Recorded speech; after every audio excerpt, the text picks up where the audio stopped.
যুক্তরাষ্ট্রের নতুন attorney general হিসেবে ফ্লোরিডার কংগ্রেসম্যান ম্যাট গেটসকে মনোনয়ন দিয়েছে নবনির্বাচিত প্রেসিডেন্ট ডোনাল্ড ট্রাম্প। এরপরই হাউস অফ রিপ্রেজেন্টেটিভ থেকে পদত্যাগ করেন ম্যাটকে নিয়োগ দিয়ে ট্রাম্প নিজের অপরাধগুলো থেকে মুক্তি পাওয়ার চেষ্টা করবেন বলে অভিযোগ ডেমোক্র্যাটদের। এদিকে গোয়েন্দা সংস্থার পরিচালক হিসেবে নিয়োগ পেয়েছেন সাবেক ডেমোক্র্যাট তুলসি গ্যাবার্ড।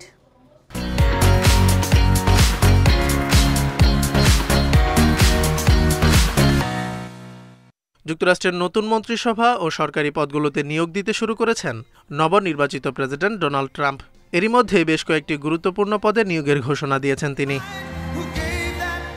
এবার অ্যাটর্নি জেনারেল হিসেবে ফ্লোরিডার কংগ্রেসম্যান ম্যাট গেটসকে মনোনয়ন দিয়েছেন ট্রাম্প। এ বিষয়ে ট্রুথ সোশ্যালে ট্রাম্প বলেন, যুদ্ধবাদ সরকারের অবসান, সীমান্ত রক্ষা, অপরাধমূলক সংগঠন ভেঙে দেয়া এবং বিচার বিভাগে জনগণের আস্থা পুনরুদ্ধারে কাজ করবেন ম্যাট। এরপরই হাউস অব রিপ্রেজেন্টেটিভস থেকে পদত্যাগ করেন বাইডেন প্রশাসনের বিচার বিভাগের কট্টর সমালোচক ম্যাট। ট্রাম্প প্রশাসনের গুরুত্বপূর্ণ পদের দায়িত্ব পেয়ে উচ্ছ্বাস প্রকাশ করেন তিনি।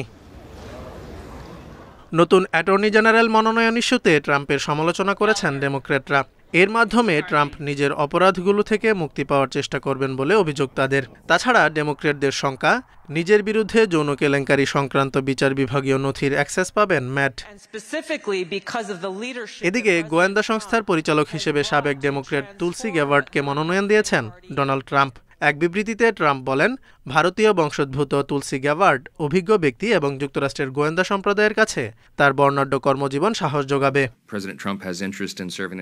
এর আগে মাইক জনসনকে দ্বিতীয় মেয়াদে হাউস স্পিকার পদে মনোনয়ন দিয়েছে রিপাবলিকান পার্টি। আগামী 3 জানুয়ারি ফ্লোর ভোটে তার প্রয়োজন 218 জনের সমর্থন। Zobayer Hussain, Independent news.